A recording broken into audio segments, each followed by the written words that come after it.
यह कोई पॉडकास्ट नहीं है।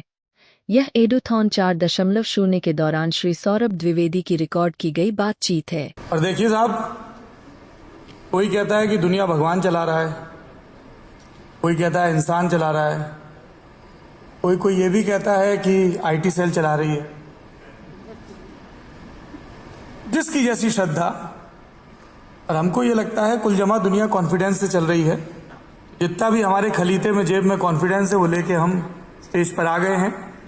सबसे पहले आप सभी लोगों को बहुत बहुत शुक्रिया, क्योंकि दुनिया में अगर कहीं कोई एक भी इंसान आपको सुन रहा है तो ये भाव आपके भीतर कृतज्ञता भरना चाहिए। Everybody has so much to speak, nobody is ready to listen. आप लोगों ने जिन किन्हीं भी मजबूरियों के चलते इस शानदार रोशनियों से नहाए कमरे में, जिसको ग्रैंड बॉल रूम कहा जाता है, आई होप यहां कभी बॉल डांस भी होता हो।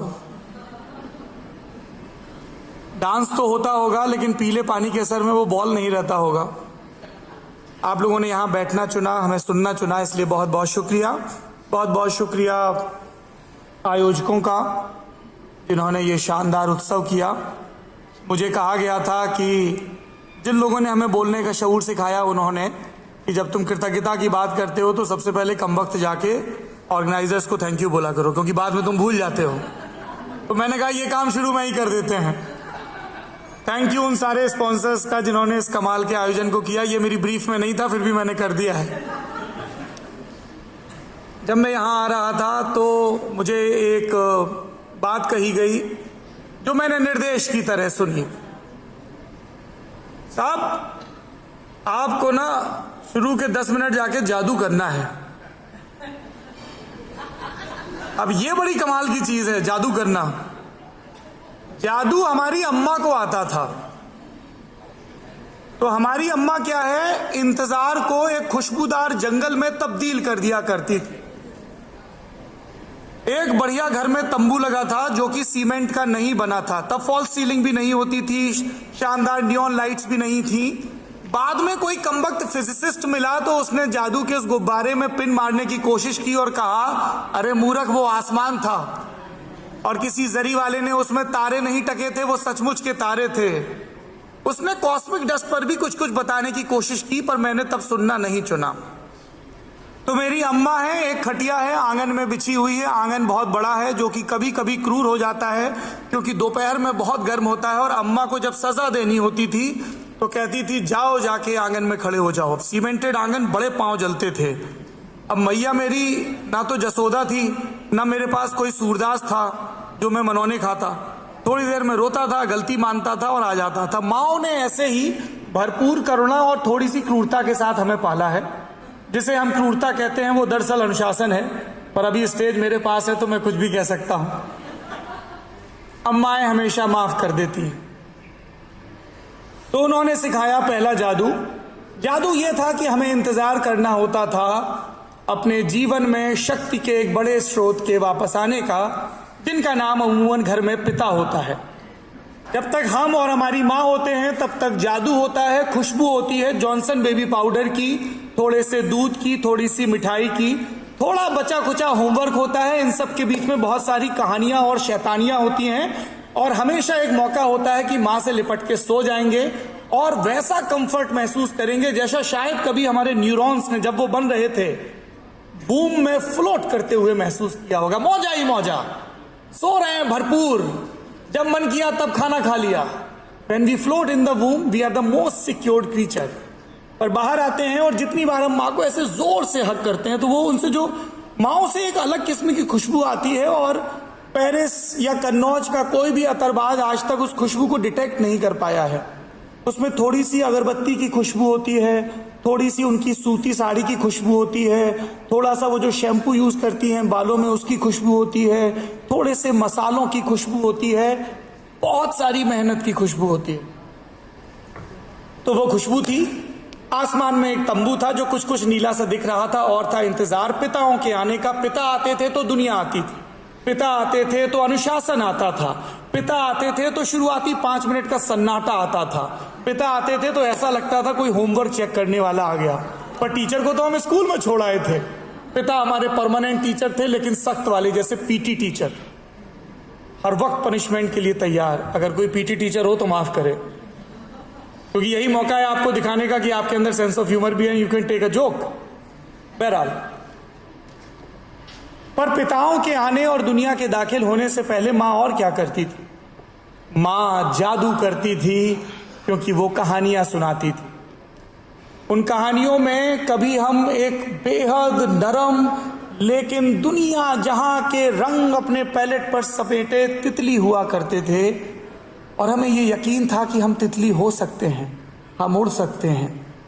कभी हम एक कुआं होते थे जिससे एक लड़की बाहर निकलती थी, जो पता चलता था कि असल में राजकुमारी है और धोखे से उस कुएं में फेंक दी गई है।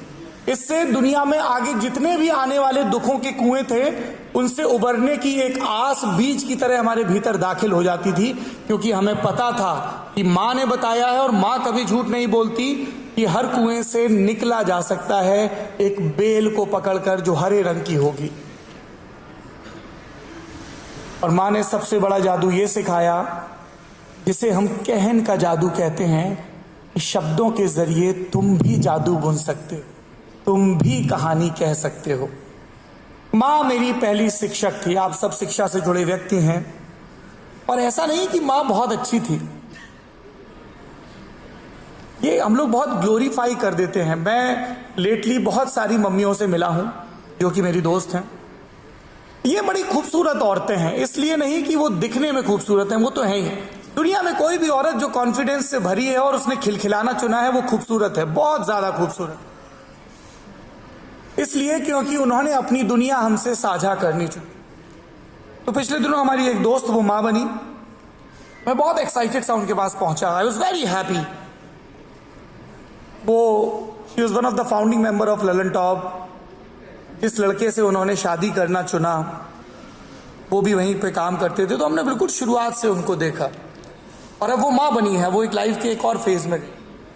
तो मैं बिल्कुल ऐसे पहुंचा उनके पास जैसे मेरे पास कागज कलम है, मैं स्टूडेंट हूं, और ये बहुत इंपॉर्टेंट लेक्चर है और नोट्स हैं जो मेरे फाइनल एग्जाम में आने वाले, और मेरा प्लेसमेंट इसी पे डिपेंड करता है। तो मैंने कहा तो फिर कैसे हुआ? देन शी स्टार्टेड एक्सप्लेनिंग कि सबसे पहले पीरियड पेन, सबसे पहले लेबर पेन होता है। मैंने कहा वो कैसे होता है, एक्सप्लेन करो। कहाँ पे क्रैम्प्स होते हैं, कहाँ पे दर्द होता है, वो दर्द कैसा महसूस होता है? उसने कहा ऐसा होता है, पीरियोडिक दर्द होता है, फिर उसकी साइकिल बढ़ती जाती है। फिर क्या हुआ, फिर ये इंजेक्शन लगा, फिर ये हुआ, फिर वो हुआ। She explaining. By the time she finished explaining, I was in tears. हम सब देखते हैं दुनिया में रोजाना लाखों करोड़ों बच्चे पैदा होते हैं। हम सब ये सुनते हैं, बधाई देते हैं, हमारे घरों में भी हुए। और जब एक स्त्री ये बताती है कि उसने किस तरह दुनिया में एक जोड़ किया, एक जादू किया, और आप उसके ठीक पहले की उसकी मनोदशा, उसकी शारीरिक दशा को सुनते हैं, तब आपको समझ में आता है कि वो जिसे आपने अपना पहला शिक्षक कहना चुना, वो कितनी तकलीफ से गुजरी है। और फिर भी उसने बार बार लगातार आपसे प्यार करना सीखा। ये यूं ही नहीं आ जाता है। Postpartum depression is a reality in our world. और इन सब के बावजूद if you look around and if you talk about this first teacher of our life, हम सब जो यहां बैठे हैं, अगर वो अवतार नहीं है तो हमें किसी माँ ने अपनी कोख से जन्म दिया होगा। मतलब ऐसा भी हो सकता है कोई एलियन हो इस कमरे में, I am not sure about them, but rest of us. देखिए, मैं रैशनल आदमी हूं, ऐसा भरम पालता हूं। साइंस बड़ी कमाल की चीज है। साइंस डेल्व इन पॉसिबिलिटीज। साइंस ये नहीं कहती है कि दुनिया के सारे कौवे काले हैं। साइंस कहती है दुनिया में अब तक जितने कौवे देखे गए हैं वो काले हैं। That's why I am saying कि अगर कोई किसी दूसरे ग्रह से है तो माफ करे। बाकी हम सब, हमारी माओ ने हमें पैदा किया, हमारी पहली teacher. When is the last time we inquired with our mother, with our first teacher about her health? Not जब उनको कोई बीमारी हो गई। मैं हमेशा अपनी नौजवान जिम्मेदार ऑडियंस से पूछता हूं, क्या हमारी मम्मियों के पाँव में सुंदर से चमकीले से स्पोर्ट्स शूज हैं? क्या हमारी मम्मियों के घूमने के लिए आसपास रनिंग ट्रैक या बगीचे हैं? क्या हमारी मम्मियों के बीमारी की आहट से पहले रेगुलर हेल्थ चेकअप होते हैं? क्या उनकी खुराक का ख्याल रखा जाता है? क्या क्या आपको पता है कि आपकी मम्मी का फेवरेट फ्लेवर कौन सा है केक में? उनको कौन सी आइसक्रीम पसंद है? उनका चीट मील क्या है? क्या हमें पता है कि जब हमारी मम्मी हमारी एज की थी तब वो बड़े होके क्या बनना चाहती थी और वो कौन से लोग थे जो उनकी जिंदगी में जादू लेकर आए? If we are talking about teachers, let's start with our first teacher. मेरी माँ ने मुझे जादू करना सिखाया। पता नहीं कितना सिखा पाई, नहीं सीख पाया तो उनका दोष नहीं। फिर मेरी टीचर जो कि अलग अलग पड़ाव पर मिली, क्या कमाल के टीचर थे साहब। एक टीचर थे हिंदी पढ़ाते थे, पर वैसे नहीं पढ़ाते थे कि सिलेबस पूरा करना है। उन्होंने मोहब्बत पैदा कर दी जबान के प्रति, साहित्य के प्रति। उन्होंने इस तरह से तैयार किया कि आपको लगा कि अगर जादू करना है और जादू सीखना है तो सबसे पहले शब्द से मोहब्बत करनी पड़ेगी। शब्द जो ब्रह्म है, ब्रह्म किसे कहते हैं? ईश्वर को कहते हैं। ईश्वरों के पास साहब बहुत काम है। अब देखिए मैं आपको गिनवाऊं ईश्वरों के पास क्या क्या काम है। ईश्वर के पास एक काम है कि ये जो सामने हमारे देवी जी बैठी हैं, जिन्होंने बड़ी मेहनत से ये संस्थान बनाया है जिसका नाम चितकारा है, ये कैसे बढ़े? और एआई का ज़माना है, बच्चे डिमांडिंग हैं, पेरेंट्स और ज़्यादा डिमांडिंग हैं। सिर्फ ग्लॉसी प्रॉस्पेक्टस छापने से तो काम चलेगा नहीं, अच्छी फैकल्टी भी चाहिए, प्लेसमेंट भी दुरुस्त होना चाहिए। तो ये रात दिन इस फिक्र में लगी हैं। उनके बगल में एक बैठी हैं जो अभी अभी जुहू के अपने नए घर में शिफ्ट हुई हैं, तो उनकी तमाम चिंताएं हैं। अब उनकी चिंताएं क्या क्या हैं? 2 बड़े काबिल बेटे हैं, एक उनसे भी ज़्यादा काबिल पति हैं, जो दुनिया जहां वो घूमते रहते हैं इस आश्वस्ति के साथ कि उनकी धुरी उनको दुरुस्त रखेगी। इन सब के बीच शिक्षा का भी काम है। उनके बगल में एक भाई साहब बैठे हैं, चिंता कर रहे होंगे ये कमबख्त कितनी लंबी स्पीच देगा, भी इससे सवाल भी पूछने हैं। उनके बगल में हमारी दोस्त बैठी हैं जो अभी अभी दफ्तर निपटा कर आई। उनके बगल में मेरी भतीजी बैठी हैं जिनकी चिंता है कि ताऊ कितनी लंबी स्पीच दे रहे हैं। और आप देखिए कि ये सब अपनी चिंताओं को किसी एक अज्ञात के नाम मर रहे हैं जिसका नाम हमने ईश्वर रखा हुआ है। तो ईश्वरों के पास हर वक्त बहुत काम होता है। मैं भी अपनी जिंदगी में कुछ एक ईश्वरों से मिला हूं, बड़े ही कमाल के लोग थे साहब। कभी आदमी की शक्ल में मिले, कभी औरत के। हर बार मैंने उनका पेशा पूछा तो उन्होंने कहा जी मैं टीचर हूं, मैं पढ़ाता हूं, मैं पढ़ाती हूं। उनके अलावा और मैं किसी को ईश्वर के तौर पर नहीं पाया। मैं उनको ईश्वर क्यों कह रहा हूं? इसलिए नहीं कि साहब स्पीकर के तौर पे बुलाया है तो सामने जैसी ऑडियंस है वैसी तान दो, खुश होके जाए वो भी, हम भी कहें अरे आज तो एक आया था उसने भी मान ही लिया कि हम खुदा हैं। मैं आपको ईश्वर इसलिए कह रहा हूं क्योंकि आप हमारे भीतर जाने अनजाने संभावनाओं के बीज बोते हैं। आपकी एक छोटी सी मुस्कान हमारे भीतर के डरों को दूर करती है। जैसे यहां एक बाईं तरफ देवी जी बैठी हुई हैं काली पोशाक में, अपना मोबाइल चेक कर रही हैं। ये उनको बता दीजिए मैं उन्हीं के बारे में बात कर रहा हूं। I am talking about you young lady. Hi. Right before the session, she walked up to us और उन्होंने पूरी मुस्कान के साथ, जो कि फेक नहीं थी, एक वो मुस्कान है जो हॉस्पिटैलिटी इंडस्ट्री में सिखाई जाती है, विद द अर्ज की जेन्युइन होनी चाहिए। You walk up in a restaurant, दिल से hello sir how are you doing. हो सकता है वो अभी अभी फ्रंट मैनेजर से डांट खा के आया हो। एक स्माइल है जो ब्यूटी पेजेंट्स में जाने वालों को सिखाई जाती है, पता नहीं आपके जमाने में सिखाई जाती थी कि नहीं। उसमें बताया जाता है ज्योमेट्री के हिसाब से इतने इंच मुस्काना है, कैमरे की तरफ इतना देखना है। एक होती है जेन्युइन मुस्कान, पेट से आती, भीतर से आती है, खिलखिलाती हुई मुस्कान। She walked up to us and she asked, कैसे हैं आप? It disarmed me. दुनिया में इतनी क्रूरताएं हैं और उससे थोड़ी सी ज्यादा संभावनाएं हैं, और हर संभावना हंसी के किसी कमल दल पर इतरा रही। ये मुझे मेरे गुरु ने सिखाया। If you smile, you can become a source of joy for anybody.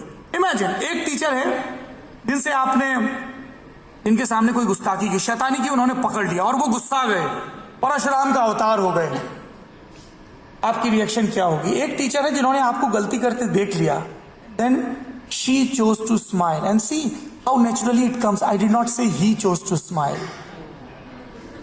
I'm sorry, मैं पुरुषों के प्रति क्रूर नहीं हूं, पर मुझे लगता है कि करुणा जो है वो हमारे जीवन में स्त्रियों ने ज्यादा दी है। पुरुषों ने कठोर होना चुना, जो भी वजह हो, कंडीशनिंग भी एक वजह हो सकती है। बहरहाल, she chose to smile and then she told us that this is wrong. अब वो डांट नहीं रही हैं तो हम बहाना नहीं मार पा रहे हैं, हम अपना रौद्रूप, अरे मैंने तो कर दिया तो क्या हुआ, I am a tough kid, नहीं कर पा रहे। हमारे गुरुओं ने हमें सिखाया कि मुस्कुराने के जरिए न सिर्फ आप अपने भीतर की ऊर्जा को बचाते हैं, बल्कि अपने इर्द गिर्द थोड़ी सी ज्यादा हरियाली फैलाते हैं। हमारे गुरुओं ने हमें सिखाया कि शिक्षा का मजा यह है कि ये कभी खत्म नहीं होती है। गुनाहों का देवता में धर्मवीर भारती एक बड़ी कमाल की लाइन लिखते हैं, शेर है एक साहब, अर्ज किया है, इरशाद बोलिए। मकतबे इश्क में एक ढंग निराला देखा, मकतब मतलब पाठशाला, मकतबे इश्क में एक ढंग निराला देखा, उसको छुट्टी न मिली जिसको सबक याद हुआ। मोहब्बत में ऐसा होता है, जितना आप सीखते हो आपको पता होता है उतना ही सीखना बाकी है। तो गुरुओं ने बताया कि more you know how little you know. पढ़ाई कभी खत्म नहीं होती। एक दिन हमें एक नामचीन एक्टर मिले, उन्होंने अपने थिएटर गुरु का एक किस्सा सुनाया which I would like to repeat. उन थिएटर गुरु का नाम था बाबा कारंत, बीवी कारंत, बहुत बड़ी हस्ती। एक दफा वो एक थिएटर के लिए वर्कशॉप करा रहे थे, तो एक खास तरीके से एक कैरेक्टर को बोलना था और वो नहीं बोल पा रहा था, क्योंकि वो से पंजाब से आया था, बिहार से आया था या गुजरात से आया था। तो जितनी दफा वो अंग्रेजी उस ढंग से बोलने की कोशिश कर रहा था, उसके अपने रीजनल इन्फ्लुएंस आ रहे थे language, which is totally fine, right. हमने तमाम जिंदगी अपनी मादरी जबान में मोहब्बत की है, झगड़े किए हैं, तो एक झटके में कैसे चली जाएगी साहब। तो कुछ एक कोशिशों के बाद उसने गुस्से में कह दिया, एक्टर साहब अब तो ऐसा ही है, I am fine like this, अब तो ऐसे ही करूंगा। B V Karanth said a very important thing, he said if you do not know anything that is totally all right। हम सबको सब चीजें नहीं पता है, but never celebrate your ignorance। इस पे क्या गुरूर करना कि नहीं पता है, ये इतनी कमाल की चीज है कि आपसे बोलते हुए मुझे गूज़बम्स आ रहे हैं। अब ये मैं क्यों कह रहा हूं, हम देवियों और सज्जनों जिस दौर में हैं उसमें हम हर वक्त दो परस्पर विरोधी भावों से घिरे हुए हैं। एक जिसमें हमारी बाई जेब में रखा होता है victim card, where we ask why me, मेरे पास ही आईफोन 16 क्यों नहीं है, मेरे पड़ोसी के पास तो है, मेरे ही पास अच्छे स्नीकर्स क्यों नहीं है, मेरे पापा के पास 4 छल्ले की कार क्यों नहीं है, मेरी कोठी सेक्टर 8 में क्यों नहीं है, राइट, व्हाई मी। हमको लगता है कि दुनिया जहां की जितनी क्रूरता है साहब हमारे साथ ही बढ़ती गई, व्हाई मी। और दूसरा होता है जिसको हम लालच का कार्ड कहते हैं, एक विक्टिम का कार्ड, एक लालच का कार्ड, कि मुझे और चाहिए और चाहिए और चाहिए। इन सब के खेल में क्या होता है कि जो हमने ईश्वर से करार किया था, जो कि ऊपर कहीं नहीं है, जो कि हमारी कक्षाओं में था, जो कि हमें जब तब मिलता रहता है अलग अलग शक्लों में, वो कॉलोनी के कोई दादाजी हो सकते हैं, वो फ्लाइट में मिली कोई महिला हो सकती है, वो कोई किताब हो सकती है, वो कोई वेब सीरीज हो सकती है, वो कोई रील भी हो सकती है जो आपको कुछ सिखा के जाना चाहती है। तो हमने उनसे उस पल मुस्कुराते हुए एक वादा किया था कि हम जो है जिंदगी को मौज से जिएंगे, क्योंकि रोज सवेरे जब हम उठते हैं और हमारा अपनी जेब में हाथ जाता है तो एक चमचमाता हुआ चांदी का गिलट का सिक्का हमें मिलता है जिस पर लिखा होता है नया दिन। हम दुनिया के मेले में दाखिल होते हैं, अब ये पूरी तरह हमारे हाथ में, हम इसे कैसे खर्च करें।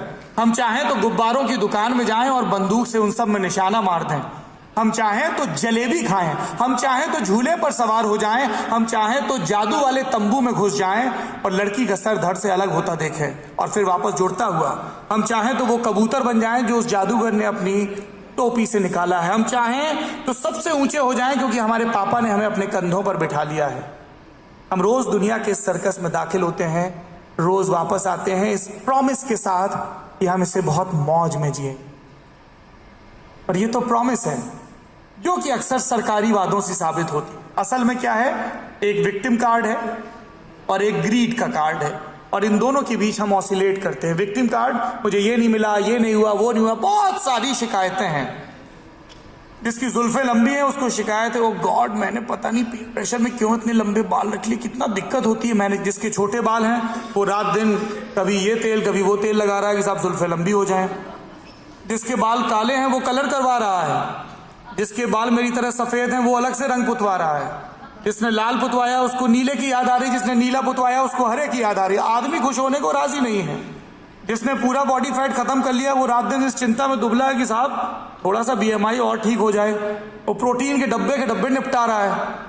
जिसका वजन ज्यादा है वो मुस्कुरा नहीं रहा है, वो रात दिन अपनी बॉडी शेमिंग कर रहा है, मन मार रहा है।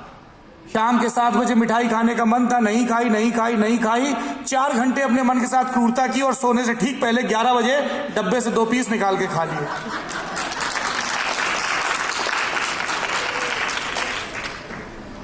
देखिए इशारा आ गया है, मिठाई खाने का वक्त पूरा हुआ। तो देवियों और सज्जनों, आप सब मुझसे ज्यादा अनुभवी हैं, मुझसे ज्यादा ज्ञानी हैं, मुझसे ज्यादा संयमी हैं जो आप सुन रहे हैं। मैं 41.5 साल जितने भी सिक्के मैंने अपनी जेब से निकाल के खर्च किए, आप सब विद्वानों को पढ़ लिख कर सुनकर आप लोगों की कंपनी में यही जाना कि ये जो विक्टिम के और ग्रीड के कार्ड हैं ये 2 बड़े टीचर भी हो सकते हैं, बशर्ते जितनी दफा हम विक्टिम कार्ड निकालकर वाई मी पूछें उतनी बार वाई मी ये भी पूछें अपनी ब्लेसिंग्स के लिए कि मुझे कोई बड़ी बीमारी नहीं है, वाई मी। मेरे माता पिता मुझे पढ़ा पाए, वाई मी। मेरे सर पर एक छत है, वाई मी। मेरी स्पीच फैकल्टीज काम कर रही है, वाई मी। मुझे अगले पल के खाने की चिंता नहीं है, वाई मी। कोई है जो मुझे बहुत प्यार करता है, वाई मी। तब आप कृतज्ञता के बोझ से भर जाएंगे, क्योंकि आपको दुनिया जीतनी नहीं है, दुनिया जीनी है, दुनिया जीतने के लिए नहीं है। और जितनी दफा आपको ग्रीड का कार्ड ज्यादा मजबूत लगे, आप दुनिया के सबसे ताकतवर आदमी को याद करिए, उसके साम्राज्य को, उसके आभूषणों को, उसने जितनी जमीन जीती उसको, उसके यश को, वैभव को याद करिए और अपने आप से पूछिए कि वो इंसान कहाँ है। वो इंसान हमारी आपकी स्मृतियों में है, वो अपने वैभव को अपने साथ नहीं ले गया। कोई अंत नहीं उस ग्रीड का। ज्ञान थोड़ा ज्यादा हो गया है, मैं माफी चाहूंगा। नई उम्र की नई फसल हूं, भावनाओं में बह जाता हूं, क्योंकि मेरी मां ने कहा है कि जब आप जादू करना सीख रहे होते हैं, जो कि कभी खत्म नहीं होता है, तब आप कुछ भी बन सकते हैं। तो मैंने पिछले 12 मिनट उपदेशक बनना चुना। सबसे आखिरी में, बस 1 मिनट, सबसे आखिरी में एक और शिक्षक की बात करता हूं। वो मेरी दादी हैं। अभी मैं अपनी मां की बात कर रहा था। मेरी दादी ना गदर औरत है, मतलब भगवान कसम, आप पूरे पंजाब हरियाणा की बिजली लेके पूरे भाखड़ा नांगल के पानी से जो बनी हो, वो जो ऐसी औरत नहीं मिलेगी आपको। सुंदर इतनी, मतलब दादी के हिसाब से, दादी से पूछो दुनिया में सबसे सुंदर कौन, दादी बोलती है मैं।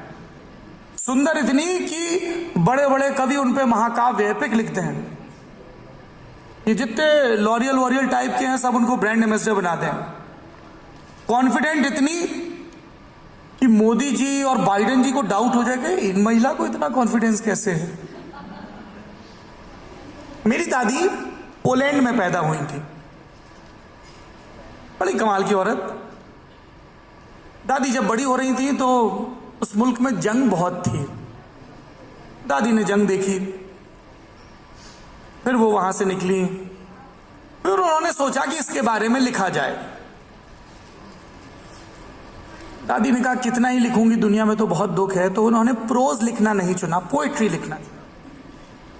फिर एक रोज दादी को कॉल आया, आराम से बैठी हुई थी धूप में जैतून के पेड़ के नीचे, ऑलिव, जैतून इज ऑलिव गाइस, बढ़िया ब्लैक कॉफी पी रही थी। जितने भी उनके दांत बचे थे उन सब के बीच में केक खा रही थी, बढ़िया सा कैरमल केक। उनको एक फोन आया, उन्होंने, फोन करने वाले ने कहा दादी बधाई हो। दादी ने कहा अब किस बात की बधाई। दादी कॉन्फिडेंस से भरी थी, उनको दिन भर बधाइयां मिलती थी। उन्होंने कहा दादी आपको नोबेल प्राइज मिला है। ओके। और फिर से उन्होंने एक केक का टुकड़ा उठाया और कॉफी के सिप के साथ खत्म कर दिया, और उसके बाद वो सोने चली गई जैसे कि रोज जाती थी। मेरी उन दादी का नाम है विश्वावा शिम्बोष्का। वो पोलैंड की बहुत महान पोएट हैं। कहा मैंने, उनकी देह गुजर गई है इसके बाद भी। दादियां साझा होती हैं, उनके तजुर्बे साझा होते हैं। हमारी दुनिया में जितने भी पुरखे हुए, उन्होंने क्रूर होना चुना हो या करुणा से भरा होना चुना हो, यदि उन्होंने एक भी सीख पास ऑन की है तो वो हमारे पूर्वज हैं और हमें उनके प्रति कृतज्ञ होना चाहिए। ये बिजली का बल्ब कैसे जलेगा, इस कमरे में बैठे व्यक्ति ने नहीं खोजा, किसी ने पूरी जिंदगी कुर्बान कर दी, लेकिन ये यहां जल रहा है। उन सबों की मेहनत की वजह से ये कृतज्ञता है और हमारे पूर्वजों का रिश्ता है। इस कैमरे के पीछे जो लेंस है उसे किसी ने घंटों, दिनों, महीनों घिसा है, तब जाके ये इस स्थिति में पहुंचा है। किसी ने ये कारपेट बुनी है, किसी ने ये पोडियम तैयार किया है। मेरी उन दादी ने जब नोबेल की स्पीच स्वीकार की तब एक बात कही, उस बात को दोहराकर अपनी बात खत्म करूंगा। एक लंबी स्पीच है, उसमें वो कहती हैं, देवियों और सज्जनों, मैं आपको दुनिया का सबसे ताकतवर वाक्य बताने जा रही हूं। यदि आपने इस वाक्य को सीख लिया तो जिंदगी में आगे बढ़ने से आपको कोई नहीं रोक सकता। और वो वाक्य है, आई डू नॉट नो, मैं नहीं जानती। ये दुनिया का सबसे ताकतवर वाक्य है, क्योंकि जितनी बार आप ये कहते हैं कि मैं नहीं जानती, उतनी बार आप ये स्वीकार करते हैं कि आपको कुछ सीखना है, उतनी बार आप गुरुओं की तलाश करते हैं, उतनी बार आप ग्रेटिट्यूड से भरते हैं, उतनी बार आप मेहनत की तैयारी करते हैं, उतनी बार आप थोड़ा सा आगे बढ़ते हैं। और जब आप थोड़ा सा आगे बढ़ते हैं तो आपके साथ साथ पूरी धरती थोड़ा सा आगे बढ़ती है। इसलिए हमेशा ये सवाल पूछते रहिए कि क्या आपको नहीं पता है। बिना किसी दंभ के, बिना किसी गुरूर के, सीखने के भाव से, सरलता के भाव से लगातार शिक्षक तलाशते रहिए। और जिस किसी ने आपको एक अक्षर भी सिखाया है उसके प्रति ग्रेटिट्यूड से, कृतज्ञता से भरे रहिए। उन सारे गुरुओं को मैं प्रणाम करता हूं जिन्होंने मुझे जिंदगी में एक अक्षर भी सिखाया है। आपने मुझे जादू बख्शा है। आप सबों को प्रणाम। आप सब गुरु हैं, शिक्षा से जुड़े हुए हैं। हमेशा याद रखिए, आप सिर्फ जादूगर नहीं हैं, आप जादूगरों को तैयार करने वाले हॉगवर्ट्स के प्रिंसिपल हैं। और जादू क्या है? जादू ये यकीन है कि कुछ भी हो सकता है। Thank you.